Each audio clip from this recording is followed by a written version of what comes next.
నమస్తే. భగవద్గీతలో 16వ అధ్యాయం దైవాసుర సంపద్విభాగ యోగంలో 24వ శ్లోకము చివరి శ్లోకము. తస్మాత్ శాస్త్రం ప్రమాణంతే కార్యాకార్య వ్యవస్థితౌ జ్ఞాత్వా శాస్త్ర విధానోక్తం కర్మ కర్తుమిహార్హసి. సో భగవానుడు ముందు శ్లోకంలో చెప్పారు, ఎవరైతే శాస్త్రాన్ని పట్టించుకోకుండా అంటే విధి నిషేధాలను పట్టించుకోకుండా వాళ్ళకు తోచినట్టు వాళ్ళు కర్మలు చేస్తే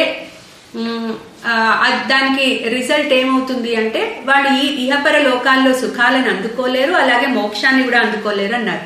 అందుకని భగవానుడు చెప్తున్నారు, తస్మాత్ అందుకని అర్జున తస్మాత్ శాస్త్రం ప్రమాణంటే కార్యకార్యం వ్యవస్థితం. అందుకని అర్జున నీకు ఏ కర్మ చేయాలి ఏ కర్మ చెయ్యకూడదు అనే విషయంలో నీకు శాస్త్రమే ప్రమాణము. ఒక్క శాస్త్రంలోనే నీకు ఇవన్నీ విషయాలు చెప్పబడ్డాయి.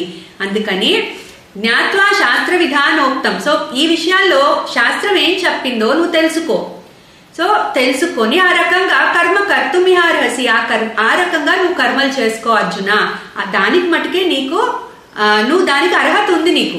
సో ఈ శాస్త్రంలో ఏముందో ఏం లేదో కర్మ విషయంలో ఏం చెప్పిందో శాస్త్రం తెలుసుకుని ఆ రకంగా నువ్వు కర్మ చేయి అర్జున అని భగవానుడు ఈ అధ్యాయం ముగిస్తున్నారు. సో అర్జునుడు అడిగిన దానికి ఈ కర్మ నేను చెయ్యాలా వద్దా, యుద్ధం చెయ్యాలా వద్దా అన్న దానికి భగవానుడు ఇక్కడ ఇండికేషన్ ఇస్తున్నారు అర్జునుడికి. నువ్వు క్షత్రియుడివి కాబట్టి ఒక క్షత్రియుడికి శాస్త్రం ఏం చెప్పిందో తెలుసుకో, దాన్ని బట్టి నువ్వు కర్మ చెయ్యి అని భగవానుడు ఇంకొకసారి కర్మ మీదకే వెళ్తున్నారు. అర్జునుడికి కర్మ చేయమనే చెప్తున్నారు. క్లీం కృష్ణాయ నమః.